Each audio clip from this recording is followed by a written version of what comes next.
I'm Jay Goldman, this is Mr. Mobile, and today we're going to do a follow-up on a previous episode. So for those of you who have been Mr. Mobile fans for a while and have been watching us since way back in the past for episode 15, which was sort of roughly April of 2009, you may remember a must-have accessory for the iPhone called the Mophie Juice Pack. This is a bit of a follow-up to that because they've now come out with a new juice pack, and if you remember our original review, we really liked it. It's a fantastic accessory for a phone that, to be honest, doesn't have the greatest battery life out there. Now, the iPhones have been getting better with their battery life, but I still find out of a day of sort of relatively heavy usage, I'm running out of battery by early evening, and often you're about to head out and you want to still have some battery with you. What's a poor iPhone user to do? Buy a Mophie Juice Pack.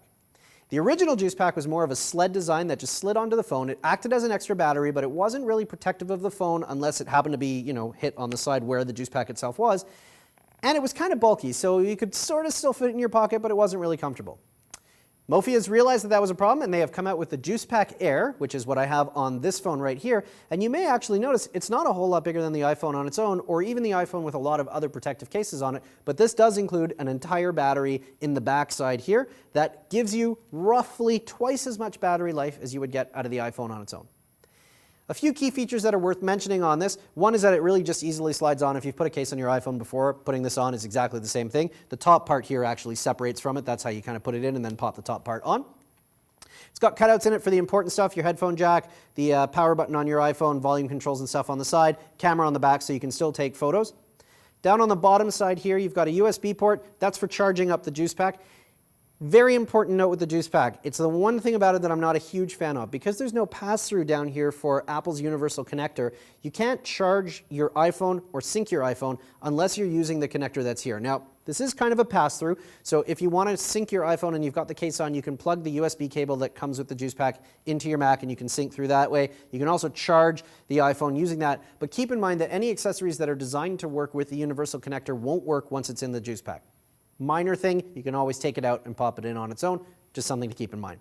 The other thing that you'll see on the bottom here is a very small little switch, and that little switch has a red and green side on it. The red side means don't use the battery and just act as a case. The green side means use the battery and charge up the phone. So when you're on the green side, you'll be charging up your phone. When you're on the red side, you're just protecting it. Very effective as a case as well. And the reason they do that is to sort of extend the battery life even further. If you've got it on the green side, as the iPhone battery runs down, it charges back up from the juice pack. If you leave it over on the red side and wait until the iPhone battery is low before you flip it over, you should get more time out of it. We find that that's not exactly the same amount of time that you might get out of just popping it on at the end. The battery in the juice pack does run down a little bit while it's on the red, but hey, you're going to get at least a few more hours of use out of it, and that should be enough to take you well through a night out on the town after a long day at work. Definitely a recommended accessory if you're running into limits on your battery for your iPhone. You probably pay anywhere from about $70 to $100 depending on where you buy it from, usually on the $70 side of that. You can get it from almost any major electronics retailer. Apple carries them on their website. They may even carry them in the Apple Store, so if you're popping into one of those, you may find them there. I've even seen them in those vending machines that you sometimes run across in places like airports, train stations, hotels. So if you're out traveling, which is another good use for this case, you may just find a vending machine and be able to pop your credit card in and buy one right from there. I'm Jay Goldman, this has been Mr. Mobile. Thanks for watching, and as always, you can find us at butterscotch.com.